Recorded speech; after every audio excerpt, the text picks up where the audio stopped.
Good morning बाळांनो. Last पिरियडमध्ये आपण डिस्कस करत होतो चॅप्टरचं नाव होतं ग्रॅव्हिटेशन. ग्रॅव्हिटेशनमध्ये आपण ग्रॅव्हिटेशनल फोर्स बघितला,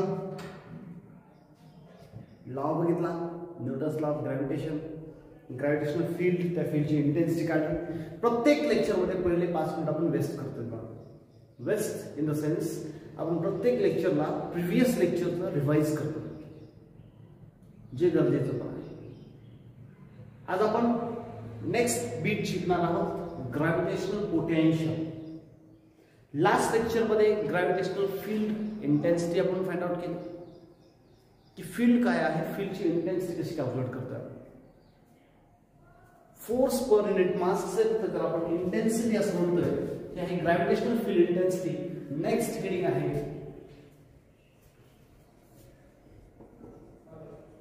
ग्रॅव्हिटेशनल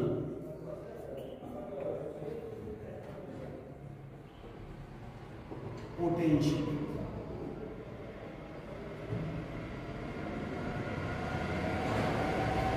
मला तुमच्या डोक्यात एक क्वेश्चन आला असेल की ग्रॅव्हिटेशन आम्हाला माहिती आहे, पोटेन्शियल कशाला म्हणायचं. जनरली आपण होतो पोटेन्शियल म्हणतो, कधी कधी खूप वेळेला सर सांगत असतात बेटा तुझ्यात खूप जास्त पोटेन्शियल आहे, थोडंसं आणखीन अभ्यास कर, आणखीन स्कोर वाढेल. पोटेन्शियल कशाला म्हणतो म्हणजे आपण किती काम करू शकतोय, पण काय करायचंय. जसं इलेक्ट्रोस्टॅटिकमध्ये आपण बघितलं इलेक्ट्रिक पोटेन्शियल होतं, आणि ह्या चॅप्टरमध्ये ग्रॅव्हिटेशनल पोटेन्शियल. मग magnetic effect of electric current किंवा मॅग्नेटिझममध्ये मॅग्नेटिक पोटेन्शियल पण आहे. हे सर्व टर्म्स इंटरलिंक्ड आहेत बाळांनो. हा चॅप्टर समजला की इलेक्ट्रोस्टॅटिक जमणार, तो जमला की मॅग्नेटिक प्रॉपर्टीज किंवा मॅग्नेटिझम, ज्याच्यामध्ये मॅग्नेट्स रिलेटेड कॉन्सेप्ट्स आहेत, ते चॅप्टर जमणार. मग आता याच्यामध्ये सुरुवातीला बघूयात ग्रॅव्हिटेशनल पोटेन्शियल कशाला म्हणायचे. फार सोप्या पद्धतीने सांगतो का. पहा,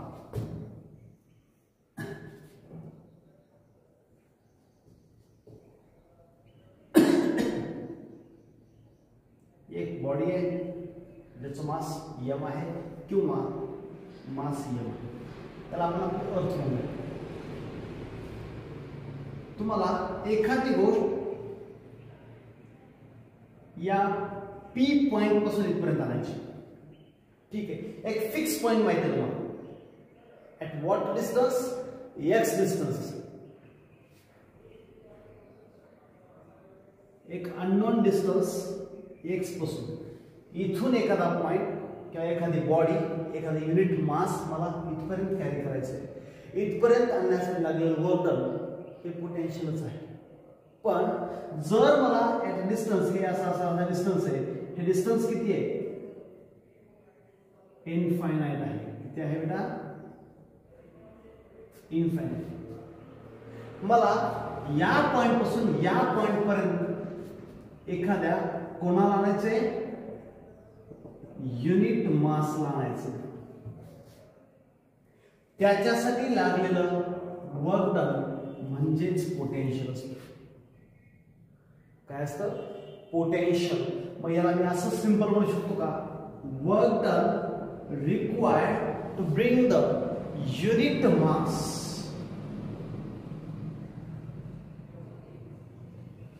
work done required to bring the unit mass from infinity to that point.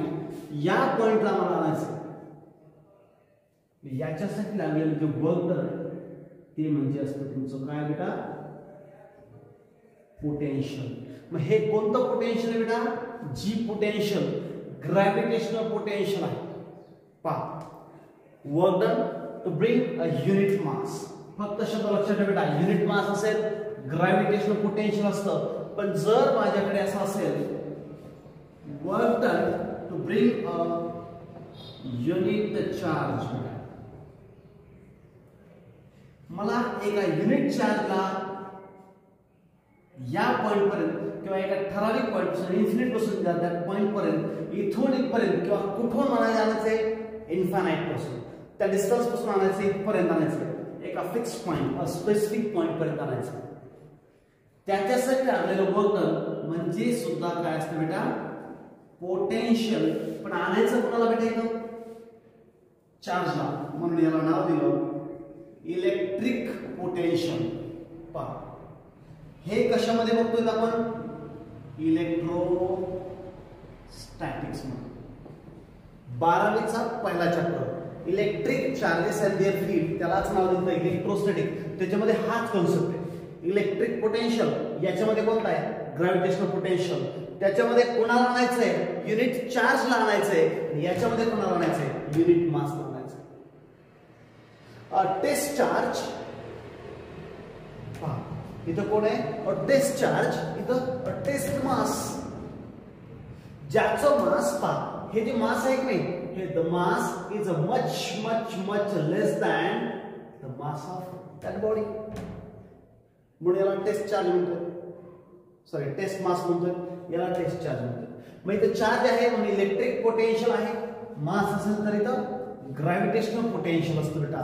मग ग्रॅव्हिटेशनल पोटेन्शियल तुमच्या लक्षात आलं असेल, it is the amount of work done required to bring the unit mass from infinity to that point. कोणता point? ह्या पॉइंटला.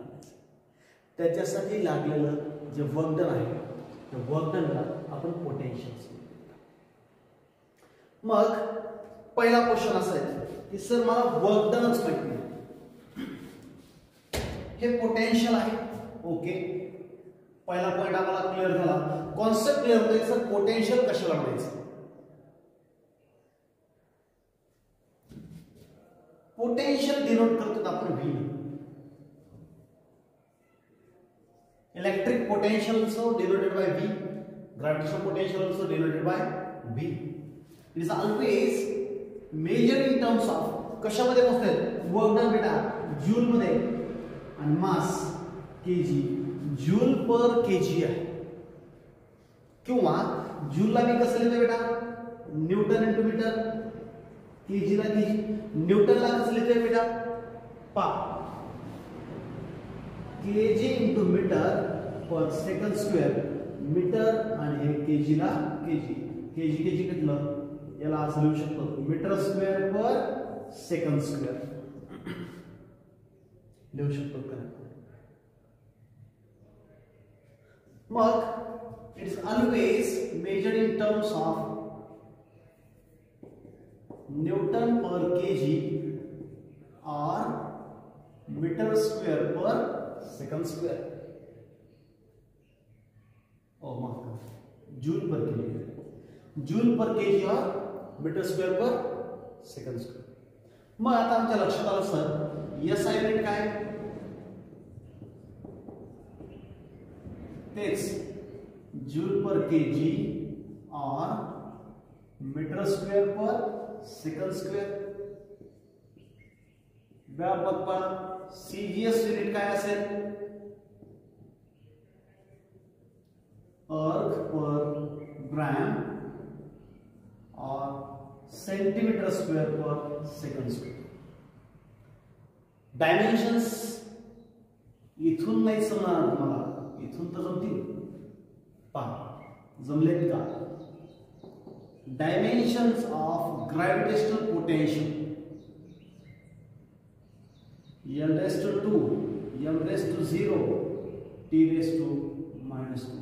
Sir length 2 वेळेस, मास 0 आहे, टाइम +2 वरनं होतो -2 आलं बघा सर. क्वांटिटी कोणती बेटा?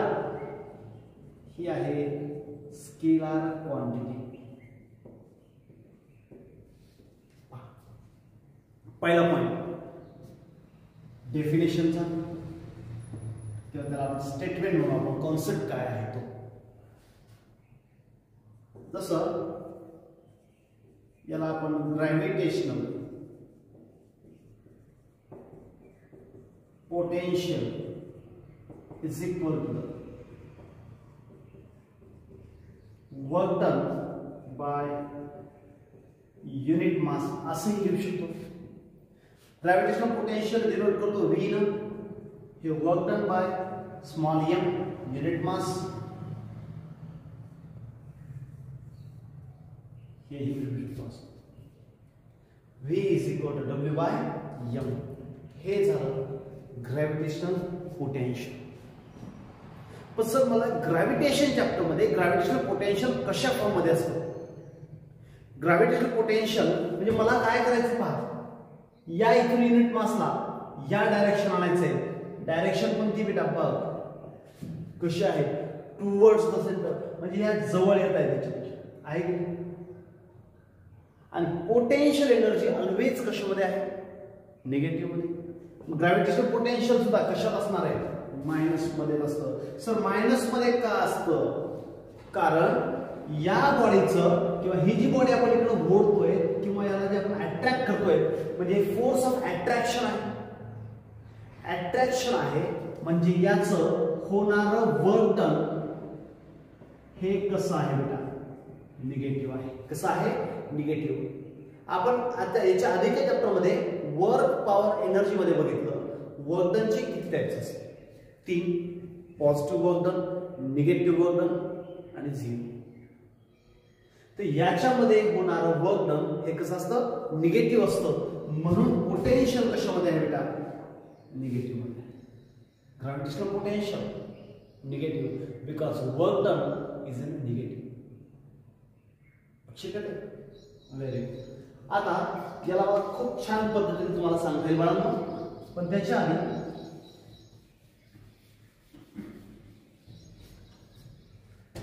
पहा हाच कॉन्सेप्ट आहे.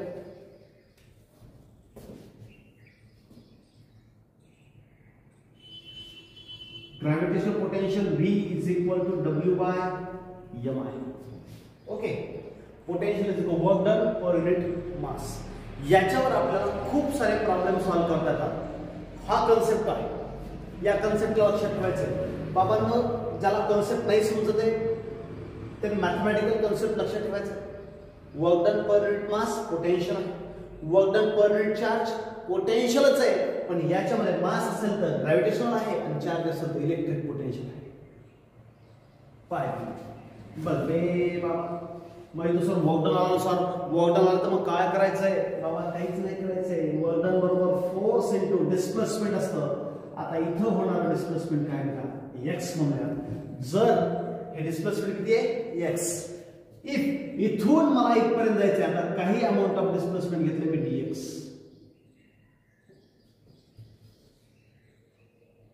मग जर त्यावेळेस डिस्प्लेसमेंट होत असेल तर त्यावेळेस होणार वर्क डन सुद्धा काय असेल?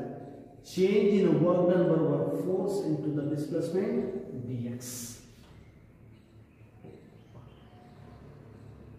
मग मी काय करते बघा, potential V is equal work done बरोबर काय असेल? Force into displacement. काही वेळेला बाबांनो तुम्ही इथं डिस्प्लेसमेंट r मध्ये लिहू शकता. याच्या आधी आपण r घेतलेला आहे. मग याला वर्क डन बरोबर F इंटू r. तुला जे लक्षात येतं बेटा ते लक्षात ठेव आणि जसं लक्षात ठेवतोस तसंच लिह. वर्क डन बरोबर काय असतं? Force into displacement r by m. आता मला माहिती आहे हा F कोण आहे? कोणता फोर्स आहे बेटा? Gravitational force. मग ग्रॅव्हिटेशनल फोर्स बरोबर काय? Capital G capital M small m by r चा स्क्वेअर. आहे की नाही? x घे किंवा r घे, x घेतला तिथं सुद्धा काय घ्यावं लागेल? x स्क्वेअरच घ्यावं लागेल. मग हे पोटेन्शियल काय असतं? Gm by r square.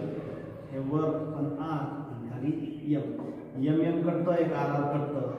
बाबा सर तुम्ही विसरला ना, इथं मायनस n गेला, इथं काय ना मायनस, इथं काय ना मायनस, म्हणजे potential minus G capital M by R. हे आहे ग्रॅव्हिटेशनल पोटेन्शियल. काय बेटा हे? Gravitational potential minus GM by R. जर माझ्याकडे दोन बॉडी असतील, एक बॉडी M एक स्मॉल m, मला दोघातलं ग्रॅव्हिटेशनल पोटेन्शियल काढायचं. आधी आपल्याला माहित होतं न्यूटन्स लॉ ऑफ ग्रॅव्हिटेशनचा. दोन बॉडी M1 M2 दोघांमध्ये फोर्स ऑफ अट्रॅक्शन असतो. हा डायरेक्टली प्रोपोर्शनल असतो प्रोडक्ट ऑफ देअर मासेसच्या आणि इन्व्हर्सली असतो square of distance between them. नंतर काय होतं? r. या दोघांतलं पोटेन्शियल काय असेल त्याला ग्रॅव्हिटेशनल पोटेन्शियल. हा याला अट्रॅक्ट करेल, हा याला अट्रॅक्ट करेल, काहीतरी फील्ड आहे. फील्ड आहे म्हणजे पोटेन्शियल आहे, हा काहीतरी फोर्स अप्लाय करेल म्हणजे याचं वर्क डन होईल, हा फोर्स अप्लाय करेल तर याचं वर्क डन होईल की नाही. डिस्टन्स कमी असेल तर पोटेन्शियल जास्त असतं. डिस्टन्स आणि पोटेन्शियल इथं कळतं की दोघं कसे आहेत, inversely proportional. As a distance decreases potential increases and distance increases. इथल्या गोड्या अशा अशा अशा दूर गेल्या तर potential decreases. As distance increases, potential decreases, and distance decreases, potential increases. जसं जवळ याल पोटेन्शियल वाढत जातं, जसं दूर जाल पोटेन्शियल कमी होत राहतं. At point infinity potential approximately equal to 0. हे पोटेन्शियल सर्वात मिनिमम असतं. कुठं असतो पॉईंट हा इन्फायनाईटवर असतो. मग मला जनरल फॉर्म्युला काय माहिती आहे, दोन बॉडी घेतल्या, दोन बॉडीचं मला पोटेन्शियल काढायचं. कोणतं पोटेन्शियल बेटा, ग्रॅव्हिटेशनल पोटेन्शियल काढायचंय. ग्रॅव्हिटेशनल पोटेन्शियल काढण्यासाठी काय घ्यायचंय, हे दोन बॉडी M1 M2 किंवा कॅपिटल M हेवी बॉडी आणि test charge sorry test mass small m. दोघांचं पोटेन्शियल काढायचं. तो V is equal to minus G capital M by R. हाच फॉर्म्युला लक्षात ठेव. प्रॉब्लेम आला तर हाच formula minus GM by R. Conceptual लक्षात ठेवण्यासाठी ग्रॅव्हिटेशनल पोटेन्शियल कशाला म्हणायचं, the amount of work done required to bring the unit mass from infinity to that point, याला म्हणायचं पोटेन्शियल. ग्रॅव्हिटेशनल पोटेन्शियल डिनोट करतोय V, measure in terms of joule per KG और metre square per second square. S म्हणते CGS अर्थ per अर्थ per रन और centimetre square per second square. Dimension फार सोपे बेटा, L raise to 2 M raise to 0 and D raise to -2. Quantity कोणती बेटा, स्केलर आहे. Gravitational potential work done upon mass W by M. याच्यामध्ये ग्रॅव्हिटेशनल पोटेन्शियल मायनस मध्ये का असतं, कारण त्याच्यामध्ये होणारं वर्क डन हे निगेटिव्ह असतं. So negative work done, negative displacement असेल तर निगेटिव्ह वर्क डन, किंवा ज्याच्यामध्ये अँगल हा obtuse असतो. कसा असतो, obtuse. If angle of inclination is greater than 90 degree, then the work done by the body or the force will be negative.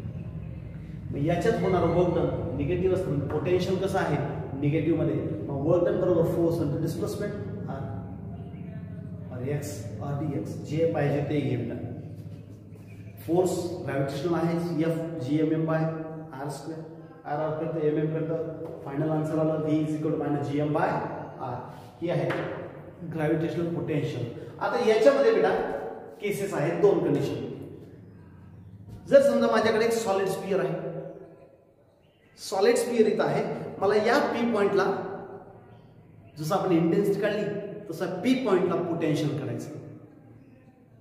मला त्याच इन्फिनिटी पॉइंटचं पोटेन्शियल काढायचं. म्हणजे सॉलिड स्फिअर आहे, सॉलिड स्फिअरच्या मध्ये पोटेन्शियल काय असेल, सॉलिड स्फिअरच्या सरफेसवर काय असेल, सॉलिड स्फिअरच्या आउटसाइड पॉइंट P वर काय असेल, आणि सॉलिड स्फिअर पासून इन्फायनाईट डिस्टन्सवर पोटेन्शियल काय असेल.